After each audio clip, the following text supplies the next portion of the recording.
Vamos lá.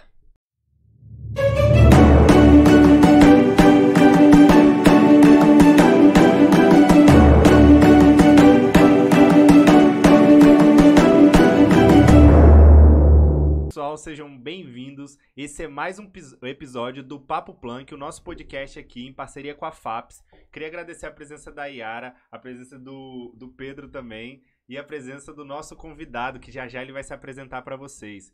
Queria só começar fazendo uns agradecimentos. Esse podcast é uma realização da FAPES, junto com a UniVC, junto com a Escola Wallace também, que colabora com esse projeto. Ele é direcionado pelos professores Felipe e Yara, que são professores colaboradores, com alguns alunos do ensino médio. E eu vou começar aqui falando um pouco sobre mim, né? Eu sou o Bruno, eu tô apresentando esse podcast hoje, né? Estou como host junto com alguns amigos aqui. Eu sou estudante de publicidade aqui na UniVC. E o James Webb, para mim, sempre foi já dando spoiler do nosso tema, né? Hoje nós vamos falar um pouquinho sobre o James Webb, esse telescópio que promete uma grande revolução, né, em tudo que a gente conhece de ciência. E eu vou dar um pouco de espacinho para eles se apresentarem aqui também, antes que eu tome isso tudo, né? Pedro? Opa, boa tarde, pessoal. Bom, cara, modéstia à parte, eu não sei muito sobre astronomia, mas, cara, uma coisa que me fascina é a questão do buraco negro. Por mais que eu não saiba muito, mas, cara, é um negócio fascinante. Yara? Bom, gente, boa tarde a todos. Bom dia, não sei que horário você está assistindo também. Queria agradecer a presença de todos vocês e hoje a gente vai falar sobre a engenharia a serviço da ciência, né? Que é o James Webb, que, cara, o que falar desse fenômeno, né, na realidade. As fotos estão aí para comprovar e hoje a gente vai destrinchar mais sobre esse assunto. E agora eu quero chamar aqui para se apresentar o nosso digníssimo convidado, professor de física, Igor. Especialista do assunto, Olha, boa tarde, pessoal, boa noite, bom dia. A gente não sabe qual é o horário que vocês estão ouvindo esse podcast. Fico muito agradecido pelo convite de estar vindo aqui, né? Falar um pouquinho sobre o James Webb, que, sem sombra de dúvida, é o marco da revolução da engenharia, né? Um dos maiores telescópios que o homem criou. E que está aí, o maior, né? Que está aí a serviço da população. Exato. Eu sou formado em física, licenciatura em física, possuo mestrado em ensino de física e eu gosto muito dessa parte da divulgação científica, né? Essa parte de experimentação. Tá no lugar certo, então. O podcast é esse o objetivo. E quando a Yara me fez o convite para vir falar sobre o James Webb, falei, cara, tema bacana, né? Vou dar uma estudadinha a mais. Isso. Porque, querendo ou não, falar um pouquinho de astronomia e de cosmologia é algo que chama muita atenção de todo mundo, né? Quem nunca parou para olhar o céu à noite e não ficou maravilhado, né? De você ver as estrelas, ver galáxias, né? Inclusive, hoje eu vim até com a camiseta com o modelo do Sistema Solar. Tá combinando com o tema. E trouxe aqui alguns modelos aqui. Gente, esse aparato aqui, olha, tudo do Igor, hein? O professor de física é excelente, ó. Já que tá aqui tudo para demonstrar pra gente daqui a pouco, né, Igor? Daqui a pouco. Beleza. Acho que a gente podia começar falando sobre o início, né, da construção do James. Que ano que foi? Exatamente. Igor, já começa aí tirando nossas dúvidas. Assim, eu acho muito importante também falar como você conheceu o James Webb, né? De onde surgiu essa paixão por esse telescópio. Na verdade, né, desde de criancinha, eu já tinha o costume de ficar lá no quintal de casa, na roça, olhando o céu, né? Uhum. E aí, no ensino médio, eu tive contato com uma professora de física que também era formada em astronomia e daí acabei desenvolvendo mais aptidão para o lado da física. Uhum. E na graduação eu tive algumas aulas de astronomia e lá já se discutia, né, essa questão de órbitas planetárias, como colocar um satélite em órbita. Estudei aquela parte lá do telescópio Hubble, como é que foi lançado, a missão para corrigir um probleminha que ele teve. E o James Webb ele já é apresentado para mim na graduação, né? Os problemas que ele teve para sua construção. Sim. Né? Então eu já conheci o James Webb na graduação, em 2014. É, isso aí. Se você acha que você chegou atrasado nas coisas, você pode ficar tranquilo que o James Webb demorou 14 anos para ser lançado, né? Então a gente nunca tá atrasado para nada comparado ao James Webb. O início da pesquisa também sobre o James, ele inicia antes mesmo do Hubble ser lançado, em 1989. O Hubble foi lançado em 1990, então as pesquisas partiram já daí. Ele era para ser lançado em 2007, né, Isso, Igor? na verdade, antes do lançamento do Hubble, os cientistas eles já tinham mais ou menos uma noção de como deveria ser o novo telescópio, qual seria a posição e qual tipo de radiação ele deveria capturar para formar as imagens. Isso é muito importante, né? Você podia explicar pra gente um pouquinho mais sobre isso, sobre como ele capta essas imagens, o porquê que a gente tá ouvindo tanto falar sobre infravermelho, sobre radiação.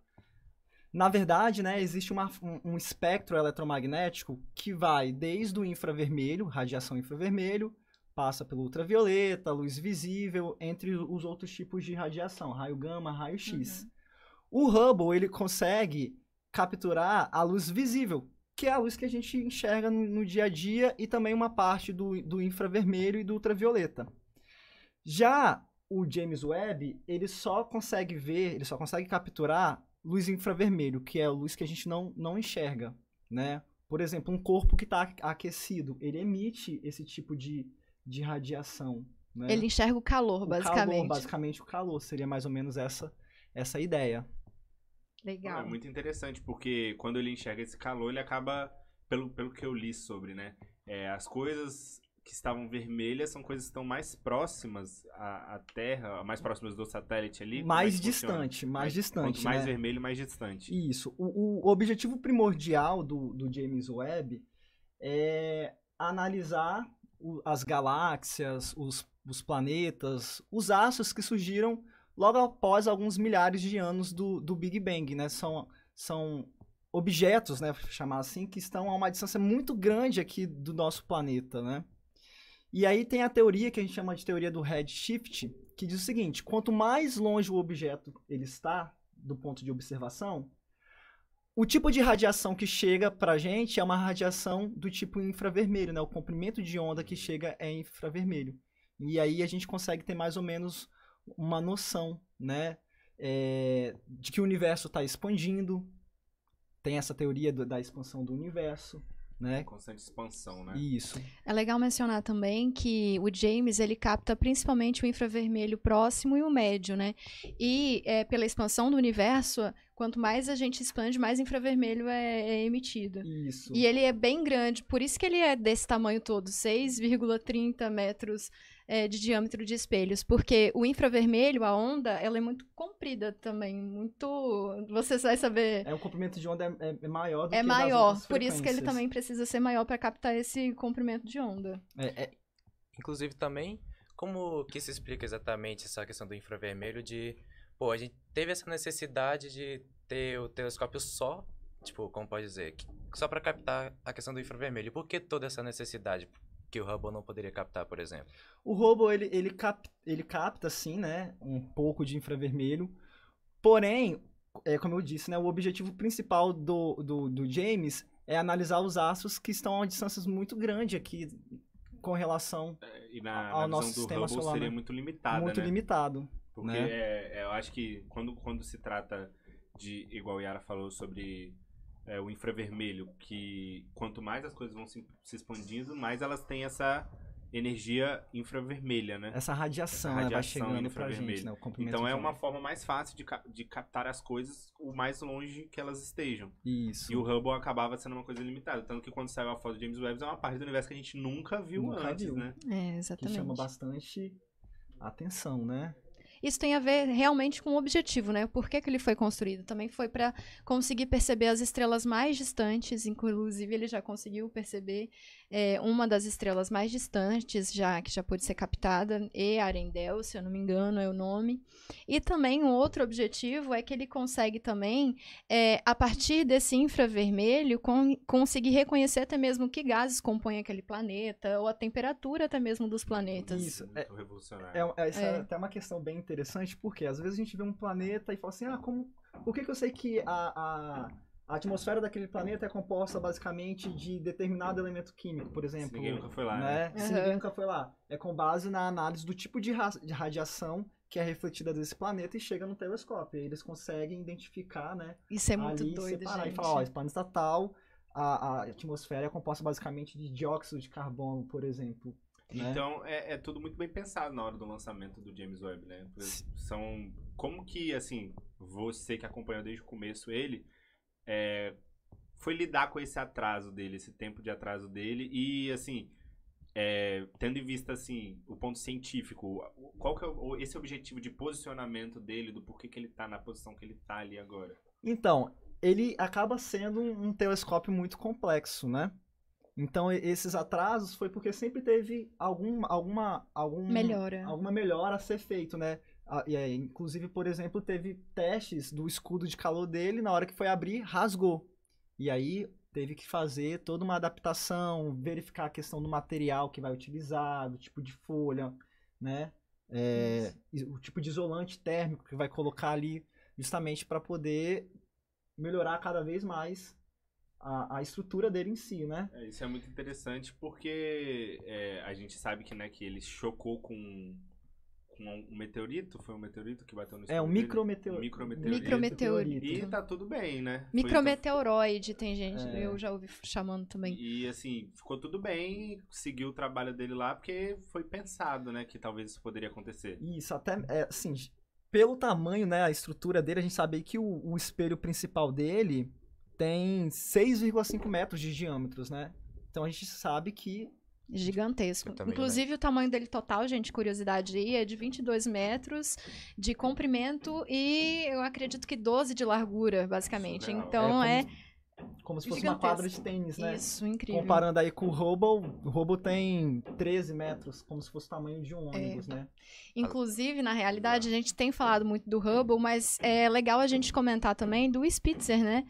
Que ele foi lançado depois do Hubble, mas é que ele também capta a luz infravermelha, isso. não é isso? Na verdade, a gente sempre vê as pessoas falando que o James Webb ele veio para substituir o Hubble. Na verdade, não. Ele veio para substituir o telescópio Spitzer. Que ele tem a mesma funcionalidade do Spitzer foi depois do Hubble? Depois. Foi. Depois. Né? Você fez a pergunta sobre o lançamento, né? Uhum. Geralmente, a maioria dos lançamentos que são feitos de foguetes, de naves tripuladas, é sempre ali nos Estados Unidos, né? No Cabo Canaveral. E uma curiosidade muito importante é que o telescópio James Webb ele foi lançado aqui pertinho aqui da gente, na Guiana Francesa. Pois é, né? uma Pertinho posição do Brasil, legal. Né? E isso tem justamente uma logística por trás, né? Por quê?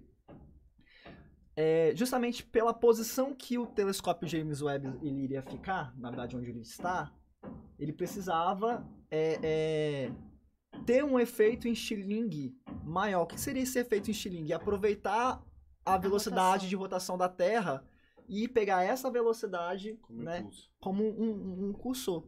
E justamente ali em cima da Guiana Francesa, tá bem próximo ao Equador, a velocidade linear de rotação da Terra ali é maior do que lá em Cabo Canaveral, né? Que tá mais em cima, né? Isso. E com isso você tem aí uma otimização de combustível, né? Que é muito importante na questão de lançamento. Qual é a relevância também que... Você falou da questão do posicionamento, e qual é a relevância do posicionamento que ele está agora lá no espaço? Por que tinha que ser esse lugar exato? Eu vi que você estava comentando aí sobre os controles de videogame aí, L2, R2. Fala um pouquinho disso aí pra gente. Então, o que acontece? A gente fazer uma comparação aqui, né? O telescópio Hubble, pelo fato dele capturar a luz aí na faixa do visível, ele está em uma distância mais ou menos da Terra de 589 quilômetros, né? Um pouco acima aí da superfície. Já o telescópio James Webb, ele foi colocado numa posição que está aí 1,5 milhões de quilômetros da Terra. Distante pra caramba, gente. É uma distância bem, bem grande. Em termos de comparação, é como se a gente fosse daqui lá em São Paulo e voltasse mais ou menos umas 600 vezes. Vixe, né? Ida e volta. E a distância dele em relação à Lua também? Eu vi que parece que ele tá mais distante até do que a Lua. Ele tá mais distante do que a Lua. Justamente porque na astronomia existem alguns pontos, né, que a gente chama de pontos de Lagrange, que seria aqueles pontos onde você consegue colocar um determinado objeto, um objeto celeste, um telescópio, um outro objeto qualquer, e ele ficar em órbita daquele objeto, né? Onde você teria força gravitacional e força centrífuga em módulo se anulando e o objeto ficaria suscetível ali. Como eu posso explicar isso? Por exemplo, se eu pego algum objeto e coloco em cima de uma determinada superfície, né, a uma determinada altura de uma superfície, e solto esse objeto, ele cai por causa da força da gravidade, né? E aí, às vezes a gente pode se perguntar, mas por que a Lua não cai na Terra, por exemplo, ou a Terra não cai na Lua? Porque você tem essas forças gravitacionais, né? Isso aí, você tem as forças gravitacionais se anulando, né? Feito ação e reação. E aí ele consegue ficar em órbita, igual aqui a Lua na Terra, né? Existe alguma previsão que eles tragam ele de volta para a Terra? Ele tem essa... Não tem como trazer. Na verdade... ele tem como ser abastecido, né? Tem como ser abastecido. Ele foi tão bem planejado, por quê? O Hubble teve uma missão de reparo nele. Quando ele foi lançado, as primeiras imagens que ele capturou, as imagens não tinham nitidez, não dava pra ver nada, era um borrão. Então teve uma missão, se eu não me engano, em 2008 da NASA, onde os astronautas conseguiram ir no Hubble e fizeram as modificações corretas e dali ele começou a funcionar direitinho. Mas algum astronauta já foi tão longe assim da Terra? Nessa altitude de 589 quilômetros. Mas, assim, até onde o Hubble tava. O Hubble tava. Isso. Na verdade, até mais, né? Na verdade, sim, já foi, né? Na Lua, né? O homem já foi na Lua, é distância então maior. Nessa distância do James Webb, ninguém nunca chegou aí, né? Por isso que... São o quê? Meses pra chegar?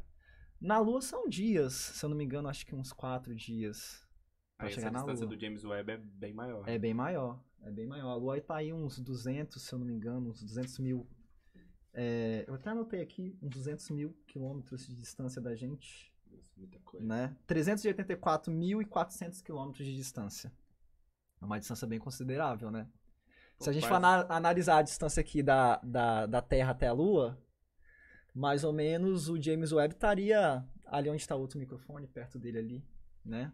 Ou seja, bem distância. Muito mais de 4 dias. Então, se desse algum problema nele, seria inviável mandar algum astronauta lá consertar, né? É legal a gente comentar também que a Ariane 5, né, que foi o foguete que levou o James, a gente estava até comentando, né, foi tão perfeito o trabalho de levar ele até o espaço que aumentou até a expectativa de vida dele, né? Seria isso. A expectativa de vida do James Webb inicialmente estava prevista aí para 5 anos.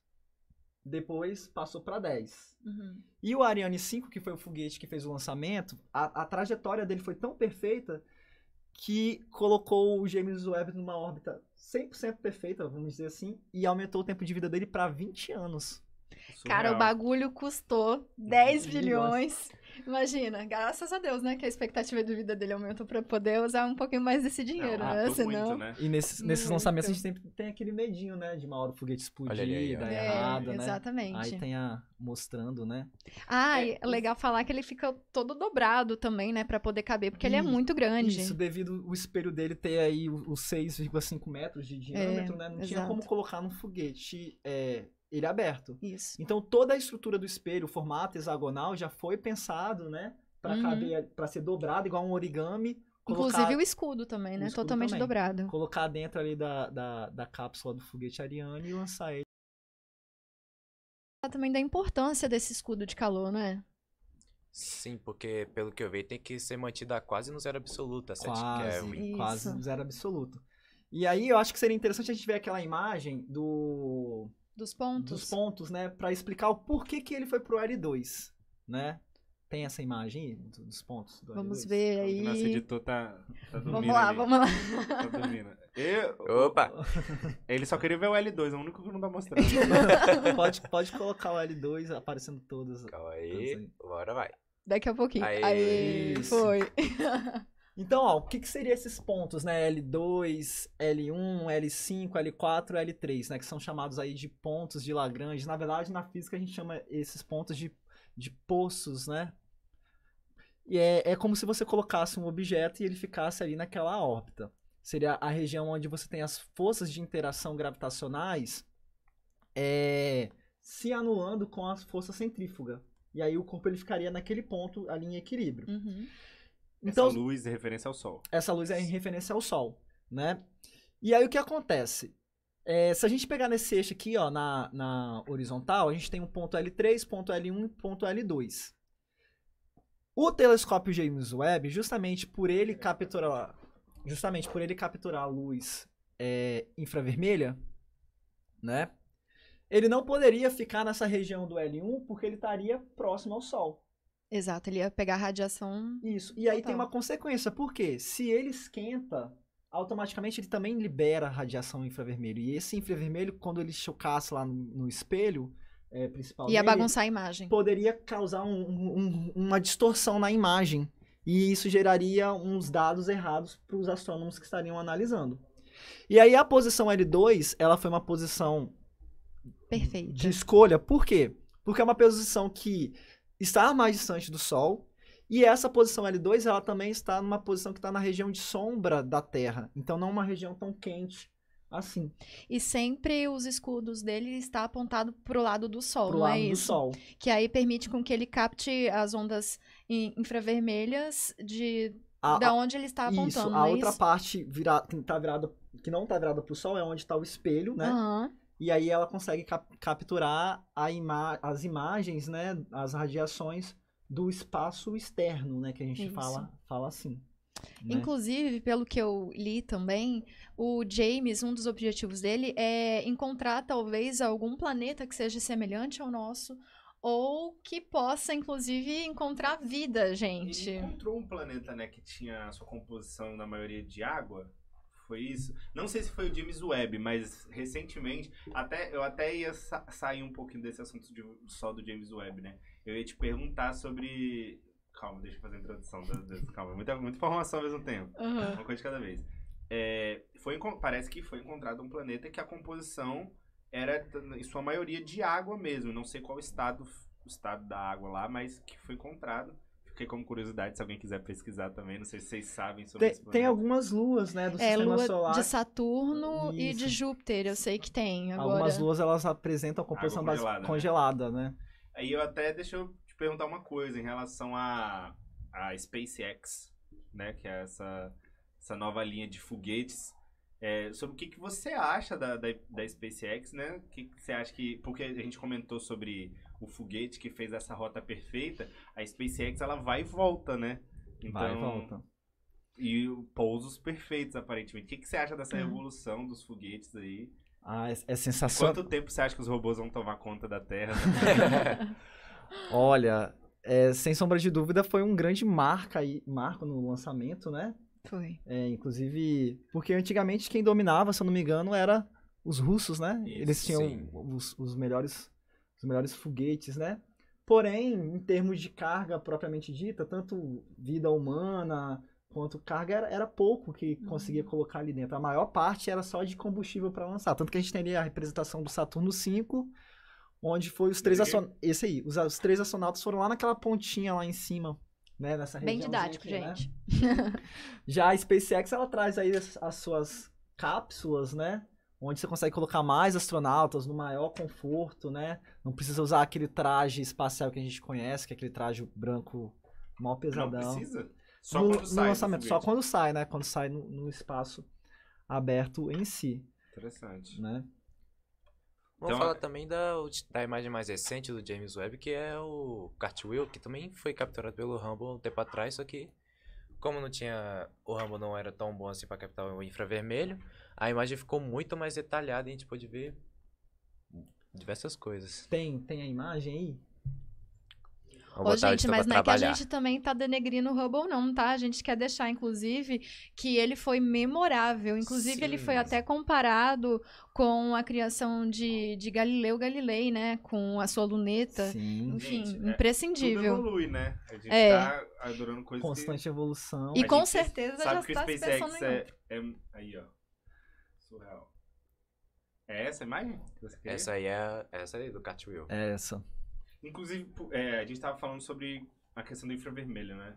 Então, por que tem essas partes azuis muito perto do vermelho?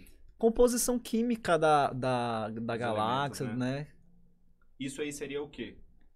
Isso tá representando pra gente uma galáxia. Porque tem muita coisa dentro ainda. É.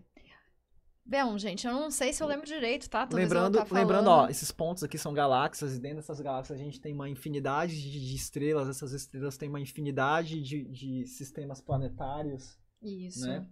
É essa que é também chamada de roda de carroça? Essa É daí. essa daí. Eu acredito que é.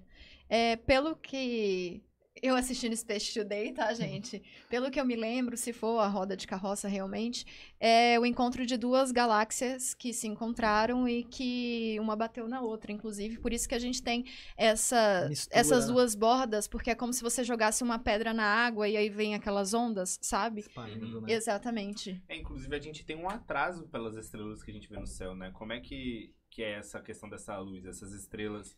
Ah, Porque boa dizem que essas pergunta. estrelas já explodiram há muito É tempo. Isso. até interessante a gente falar disso, porque geralmente quando estou ministrando uma aula sobre a luz, eu já falo que você sempre está olhando para o passado.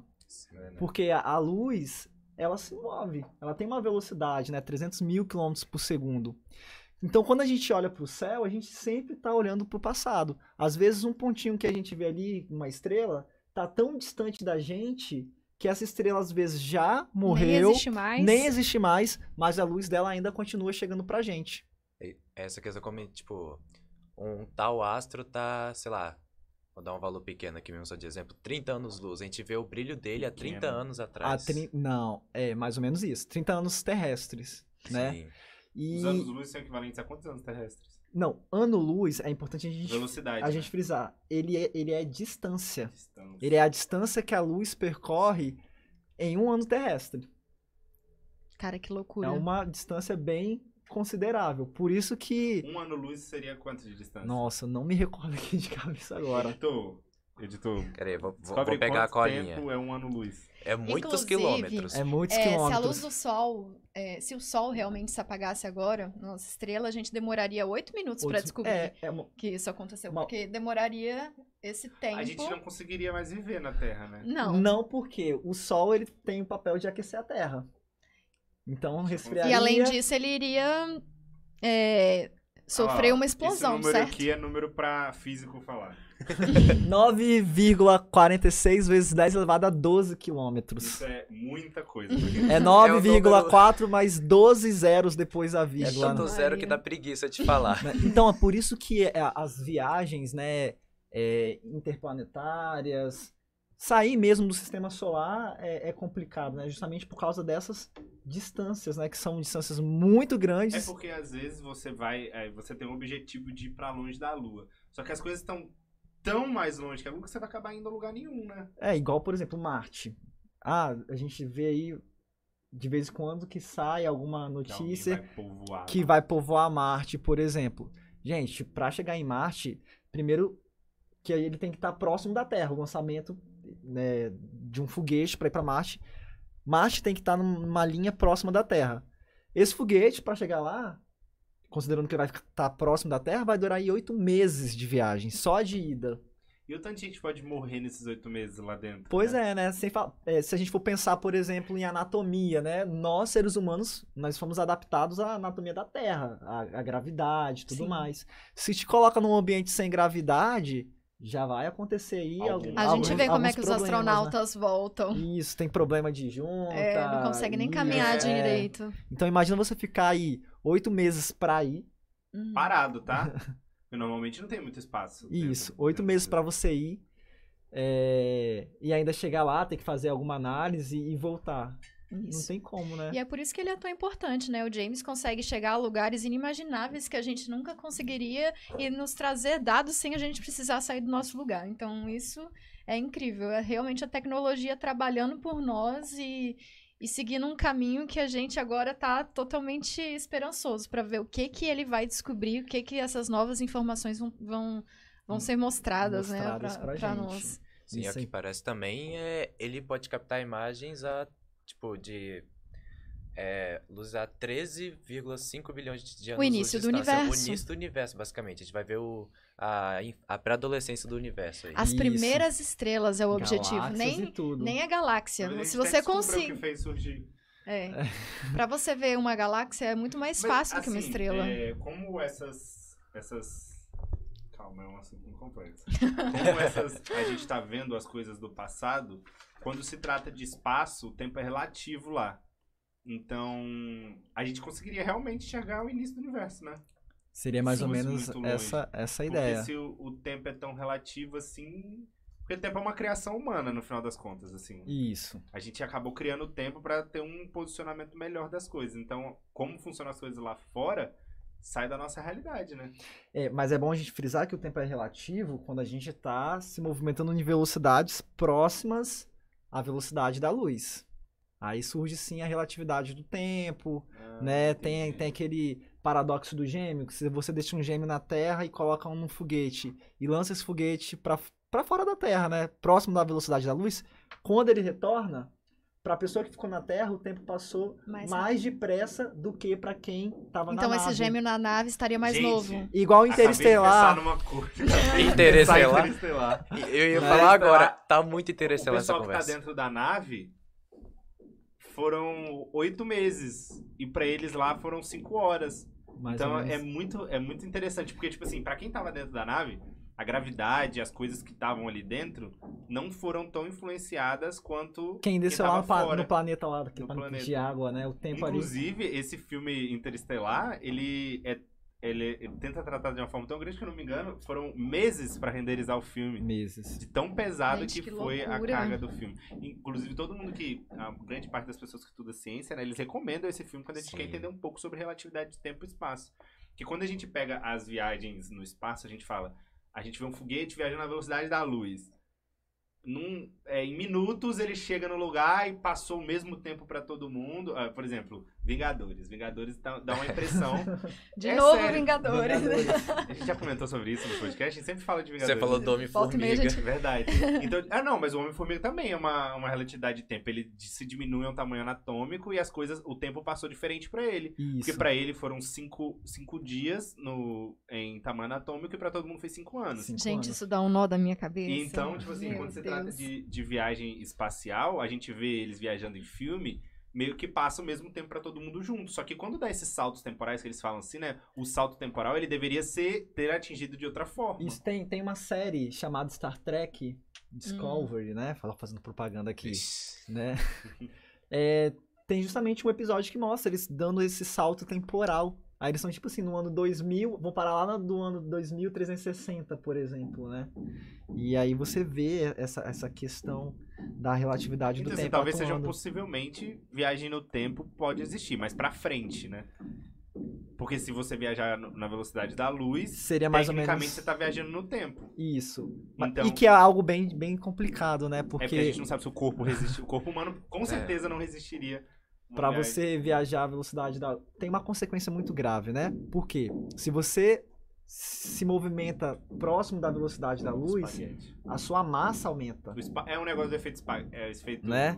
E aí você vai ter que ter mais energia para continuar naquela velocidade, né? Então, já teoricamente, de treinamento dos astronautas naquela simulação do lançamento do foguete, né? Que ficam rodando, os caras ficam tudo tremidos porque eles têm que ter até o equipamento para manter, espremer assim, isso para não deixar o sangue descer. Porque quando a gente pensa assim, por exemplo, lá em cima, né, lá no cosmo, são velocidades ultrassônicas, né? Você tá viajando lá a 28 mil quilômetros por hora, por exemplo. Nunca viajou. Se a gente for analisar, por exemplo, um foguete retornando para a Terra, ele tem que sair da velocidade ultrassônica, passar para a velocidade sônica, né, e depois cair na velocidade normal. Então aqui, pode ser né, que a pessoa morra durante essa brincadeira. Tanto que vários acidentes aconteceram aí, né? O ônibus espacial Columbia foi um deles, né? Justamente. O pessoal fala, o Pedro comentou no começo, né, sobre os buracos negros, né? Que são um mistério muito grande pra gente. E até existe essa questão do efeito espaguete, eu acho que é o nome que tem dentro, né? Que depois que seria impossível alguém entrar dentro de um buraco negro, porque a partir do momento que você entra no buraco negro, você deixa de existir.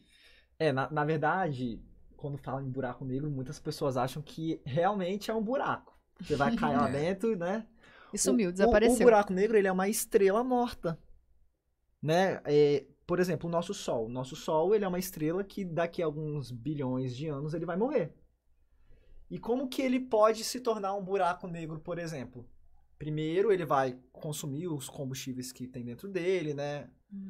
E chega uma hora que a pressão externa, ela vence a pressão externa, então ele se colapsa, né? Como se ele se aglutinasse tudinho ali. Mas aí vira um vácuo ali dentro? Não é um vácuo, é como se toda aquela matéria que tem ali se aglutinasse num ponto. E isso seria, por exemplo, o buraco negro, né? A matéria ali E ele aglutinada, consome a matéria ao redor, é isso? ele puxaria tudo pra dentro dele. E o dentro dele acontece o quê? Tudo seria Ainda esmagado. Tudo tá sendo esmagado. Seria esmagado ali dentro. Aproveitando que você tá aqui para dar um pouquinho mais de conteúdo, vou falar um pouquinho do buraco de minhoca, que também é uma questão interessante. Saberia dizer pra gente? Eu tô te Maria. complicando demais aí. Ó, aí teria que ser tema pra outro podcast. Eu acho que seria válido a gente comentar se vocês acham que existiria... ou Vida se... fora da Terra. Exato, é Mas esse ponto. só para responder ali, o que seria o buraco de minhoca, né? É uma teoria que se tem na física, né? Na verdade, é até utilizado lá em Interestelar, né? Que seria como se fosse um túnel que ligasse um ponto do espaço ao outro, É como né? se dobrasse essa folha. É, como se a gente imaginasse, por exemplo, aqui, ó. Salto temporal. Imagina que eu quero sair dessa posição e vir pra essa. Uhum. Pra essa aqui, por exemplo. Se eu fosse pegar o espaço, poderia vir fazer esse É como movimento. se fosse um atalho. Isso. É como se fosse uma dobradura no espaço e tivesse um buraco aqui que ligasse o ponto aqui de E cima no de existe baixo. de fato o buraco de minhoca? Né? É uma teoria. É uma teoria. Que talvez os buracos negros sejam isso? Não. Não. Outro rolê. É uma teoria que ainda não foi comprovada, né? Então, teoricamente, você poderia A sair gente não de um... fecha com teoria da conspiração nesse podcast, tá? Você poderia sair de uma posição do espaço e ir para uma outra longínqua, né? Através desses atalhos, Mas, assim, desses entrando túneis. nesse assunto que a Yara falou que é muito interessante também, que a gente sabe que quanto mais a gente enxerga longe, né? O James Webb traz essa questão pra gente, mais a gente fica ciente que a gente não é nada, né? Porque a gente é... Pô, eu vi um vídeo hoje sobre... eu tô usando a mesma roupa de hoje, será que eles vão me julgar? Aí a câmera vai se afastando da pessoa, aí mostra a cidade, o país, o planeta e o tamanho do universo. Então a gente sabe que o universo é muito grande pra gente ter essa total relevância. Será que a gente é tão relevante assim? Será que existe vida fora da Terra? Olha, eu acredito que a gente é relevante sim, né? Mas eu te confesso que quanto mais eu estudo essa parte de astronomia e cosmologia, eu fico com medo. Justamente devido a essas comparações. Quando você compara o seu tamanho, por exemplo, com o de uma formiga. É. A formiga, teoricamente, em comparação a gente, ela não é nada. E aí, quando você vai comparar o seu tamanho com o tamanho da Terra, a Terra com o tamanho do Sol, o Sol comparado com uma outra estrela, por exemplo, VY Canis Majoris, que é uma estrela Estrelas muito muito maiores maiores do que o Sol. Aí eu vou tendo esse medo, né? Eu vou me sentindo... Tem Assim, pessoas, significa- tem pesquisadores significante. que também falam que a vida, com toda essa biodiversidade, né, que acontece aqui no nosso planeta, dificilmente a gente iria encontrar em qualquer um outro, porque todas as variáveis que existiram aqui para que a vida se tornasse do jeito que ela é aqui, possivelmente não existe em nenhum outro local. Claro que talvez existiria vida, uma vida totalmente diferente daquela que a gente está acostumado.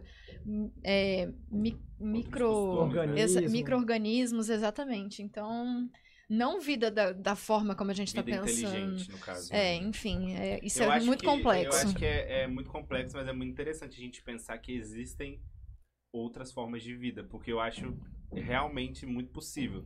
Porque é que a gente tem que acreditar muito em coincidência se a gente for acreditar no fato de que só um planeta no universo inteiro é capaz de ter vida igual ao nosso. É uma coisa assim... Mas uma o coisa- nosso já é muito especial, gente, porque ele no tá- nosso sistema solar, nós somos o único. Claro que a gente não sabe na galáxia Exatamente, inteira. é por isso. Porque, Mas- tipo A assim, gente é um é porque- sistema solar numa galáxia que tem bilhões, Sim. trilhões de estrelas. Pois é, podem existir outros iguais, que a gente não viu 30% do universo. Então, assim, é muito possível que exista mais coisa. Existe, inclusive, a série Rick and Morty, né? Uma série que fala bastante sobre espaço. Que se existem vidas mais inteligentes que a nossa, eles só estão provando que são mais inteligentes porque eles não entraram em contato com a gente ainda. Porque nós somos a prova de que a gente destruiu a casa que a gente mora. Tem uma teoria conspiratória que diz naquele ponto L3, de Lagrange L3, que está depois do Sol, tem uma civilização alienígena que só tá esperando o Sol Olha o tempo só, pra invadir a Terra. Né? Uma Cada teoria. coisa que É uma a gente teoria. sabe. Sabe outra Falou que coisa agora- muito interessante? É muito complicado você brincar com números, né? A possibilidade da gente viver numa simulação é maior do que se a gente não vivesse numa simulação. Isso é loucura, porque, tipo assim, eu tava falando da série Rick and Morty, né? Ela fala disso, tem um episódio que fala disso. Fala de que a gente vive numa simulação, na verdade, eles vivem numa simulação, que eles chegaram à inteligência num ponto que eles escravizam um planeta pra gerar energia pra eles. E aí esse planeta chega num nível de inteligência que escraviza outro planeta. Efeito Então, tipo cascata. assim, o Caramba. erro é sempre o mesmo. Então, no caso ali, eles sempre vão continuar escravizando. E o fato da gente... realmente são um número estatístico comprovado que eu vi num podcast também. Eu vou assistir essa série depois. Eu vou procurar sobre. A possibilidade da gente viver numa simulação é mais provável a gente estar vivendo em uma simulação de algum teste de alguém do que a gente não estar vivendo em uma simulação. Se eu não me engano, é 51,49. É uma coisa assim, é um número bem próximo, mas é um número muito relevante. O que você falou do Rick and Morty mais cedo até me lembrou uma frase de um pensador que eu não vou lembrar o nome aqui agora, mas tipo... Perdão. Igual a gente tinha falado, você tinha falado da formiga, a formiga é insignificante pra gente. A gente olha pra formiga e fala, formiga. Mas tipo, se existe realmente algum Lembrando que é insignificante em termos de tamanho, Sim. né? Era Mas isso que eu ia existe- falar, hein, Mas gente? existe algum... Sim. Tem nada de significante, Ela não. tem uma Toda forma importância de por vida- trás. Sim, é. a formiga relevante. a formiga é gente boa. Enfim. Se Contar existe... aqui, a gente tem uma professora de biologia aqui, você falar isso mais É. uma É muito legal pra você. É isso. Se existe voadora realmente Isso. esse ser que é infinitamente mais superior intelectualmente ao ser humano, ele vai olhar pra gente e não vai ligar pra gente porque a gente é insignificante pra eles. Foi o que você tinha falado mais ou menos. Porque a gente pode levar essa conversa até pra um lado mais forte do que isso, de Vixe, coisas que gente. ultrapassam o que a gente sabe também, né? Porque se a gente for pensar que a gente existe com algum propósito, faz menos sentido ainda. Porque, poxa, se existe mais vida, beleza. Isso faz um pouco de sentido. Agora, se a gente existe com propósito, tudo perde sentido. Porque não faz sentido a gente ser... por exemplo, a gente entrou no papo de simulação, né? Não faz sentido alguma coisa que é tão mais inteligente criarem seres pra sofrerem tanto num lugar. Sim. Entendeu? Tem um filme, uma série chamado Alien. Já. Alien Covenant, se não me engano, tem um filme que mostra justamente como surgiu a origem da vida na Terra, que vem a navezinha, aí desce um ser que é o engenheiro, que é muito idêntico o ser humano, né? Ele toma uma gosma preta e dali surge toda a vida na Terra. Aí depois o ser humano de teimoso descobre a localização, vai lá e acaba dando merda. Né? Gente, ó... Tem um livro também, gente. Deus está morto. É sério, esse livro, ele não fala diretamente sobre religião em si, né? Ele traz esses questionamentos que a gente tá fazendo mesmo, né? Da expansão, de como o universo é grande e do porquê não faz sentido. Assim, fala mais sobre o erro do homem mesmo, né? Porque Nietzsche trata Deus como se fosse uma consciência do homem, né? Uhum. E é assim, sensacional. Abre muito a cabeça da gente pra falar sobre isso. E tá aí o James Webb, né? Quem sabe ele não consiga capturar alguma... Pra que tirar uma Exato. foto? Pode até fugiu o professor James Webb, tadinho. né? Vai que ele consegue capturar algum sinal Estamos aí em pra busca gente, né? do início do universo, né, gente? A gente vai descobrir daqui a pouco o que nos aguarda. Eu Isso. acredito que não vai demorar muito tempo, não. Eu também acho que a gente tá cada dia mais perto. Mais Assim, perto. Ele mas- já tirou várias imagens, né, de várias galáxias e ele tá passando como se fosse por cima. A partir do ano que vem ele vai se aprofundar mais em certos locais e aí a gente vai ter mais conclusões e aí realmente os fatos vão substituir teorias e aí a gente vai ter conclusões de fato, né? É importante pra falar. a gente falar também, né, acho que a parte que mais chama a atenção do James Webb, sem sombra de dúvida, é o espelho, né? Isso. Ele, na verdade, o Hubble, ele é um espelho só, em formato côncavo, né, o espelho principal, né? Já o James Webb, ele é composto aí por 18 segmentos hexagonais. Isso. E esses segmentos hexagonais, quando eles foram produzidos inicialmente, eles pesavam em cerca de 250 quilos cada um. Caramba, cada E um, gente. né? São espelhos feitos aí à base de berílio, né? É um material Leve. leve, resistente, né? E você tinha falado da questão dele funcionar a baixas temperaturas, né? Em física, a gente tem uma questão muito interessante com relação a calor, né? Infravermelho também é calor, Sim. né? Se um determinado corpo recebe calor, ele pode sofrer um processo que a gente chama de processo de dilatação, Aí, ó. de dilatação térmica, né? Seria o Hubble. Esse é o Hubble? Esse é o Hubble, né? E se ele tá num recipiente frio, ele pode sofrer um processo de contração. No James Webb, foi justamente escolhido o berílio porque a baixas temperaturas e a altas temperaturas ele não sofre esse processo de dilatação e contração de maneira a causar distorções nas imagens. Ele Né? é feito de berílio e revestido de ouro, né? Porque o ouro é pra Isso. captar o infravermelho. que o berílio Inclusive não a gente capta conversou 3 ontem. gramas, né? Você falou? Não é 3 gramas não. Se eu não me engano, acho que era 28 gramas de ouro, se eu não me engano, né? Nele todo. Todo ou só Não, cada hexágono? nele todo, Ah, tá. né?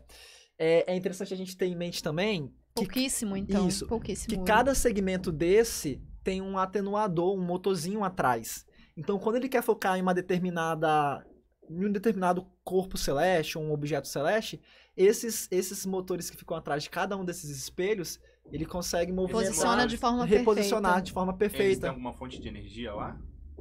Tem o sol, a energia solar, né? mesmo, né? Tanto que quando ele foi lançado, a primeira coisa que abriu nele foi os painéis solares e depois as antenas de comunicação.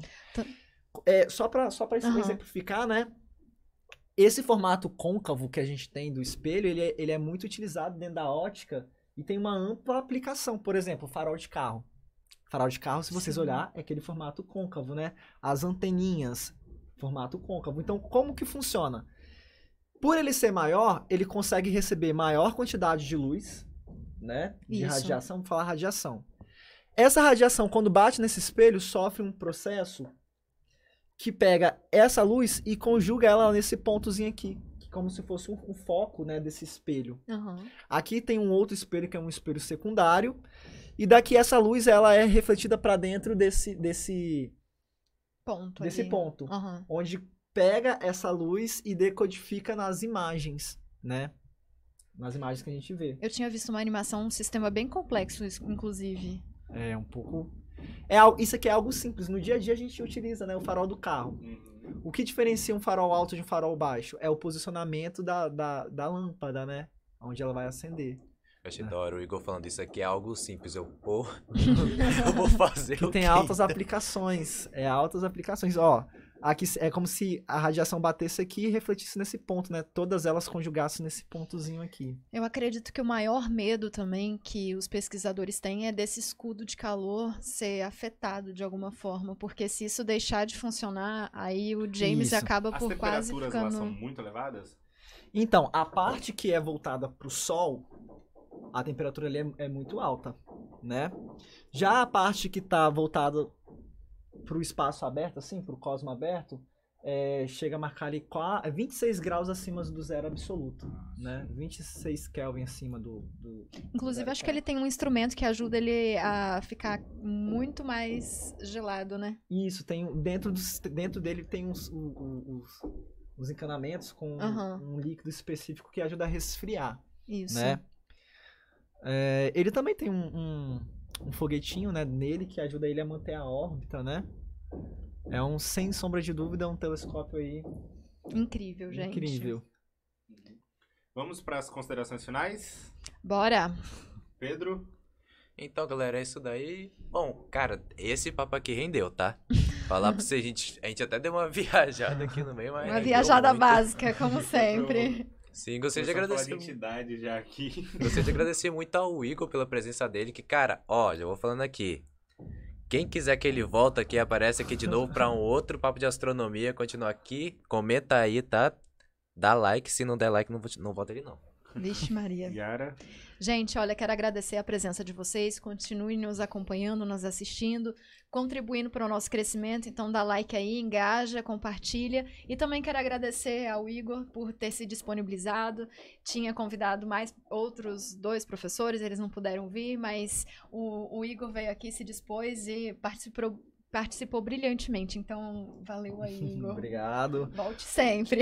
Eu que agradeço o convite e me coloco à disposição para trabalhar Show. outros temas, né, da física, além de astronomia, tem temas aí também bastante interessantes que a gente pode estar abordando aí, né? Fechou. E é isso. Isso aí, Igor. Eu gostaria de novamente, assim como o Yara e os meninos fizeram, agradecer a sua presença, agradecer a FAPES, né, que é uma das idealizadoras desse projeto, a pessoa que é a entidade, né, que mantém esse projeto. Agradecer também à UniVC por estar cedendo esse espaço, a todos os seus colaboradores. Agradecer a presença de todo mundo que está aqui, nossa equipe por trás das câmeras, o Felipe, o Samuel, a Stephanie, que estão aqui também. Igor, deixa suas redes sociais pra gente aí. E gostaria de fazer um pedido. Eu quero convocar o Igor para voltar aqui num dia que a gente tiver um papo sobre criação do universo, tá? Esse Olha papo vai aí. ser interessante. O Ai, Igor meu já está Deus. intimado. Olha, já digo o seguinte, muitas pessoas falam assim, Igor, você acredita em Deus? Aí eu falo, mãe, mas por que você tá fazendo essa pergunta? Não, porque você é físico. Aí eu falo assim, ó, nada surge do nada. Tá vendo? Pro Esse Big aí, Bang ó. acontecer, alguém teve que apertar o botão play. Então, sim, eu acredito em Deus. É Então, porque é editor, até coloca mais 20 minutos aí. É porque é até complexo demais pra ser, tipo, pra não ter alguém que manejou isso. Isso. Ih, vamos começar lá um negócio de novo. Eu né? falei. Cenas- Se não fosse... a probabilidade da simulação se torna muito real. se a gente Cenas começar a pro falar próximo disso. capítulo. É isso daí. Enfim, Gente, muito obrigado. Esse foi o Papo Planck Podcast. Igor, suas redes sociais. Ah, meu Instagram é Igor de Bravo. Isso aí, Igor de Bravo. Sigam também Cara a gente bravo. aqui, ó, @Papo Planck em todas as nossas redes, TikTok, YouTube, Twitter. tudo, isso aí. E esse episódio, novamente, a gente vai deixar várias spoilers nas nossas redes sociais. Sigam a gente lá. E é isso, pessoal. Muito obrigado e até a próxima. Um abraço, Valeu, gente. Tchau, Até tchau. mais.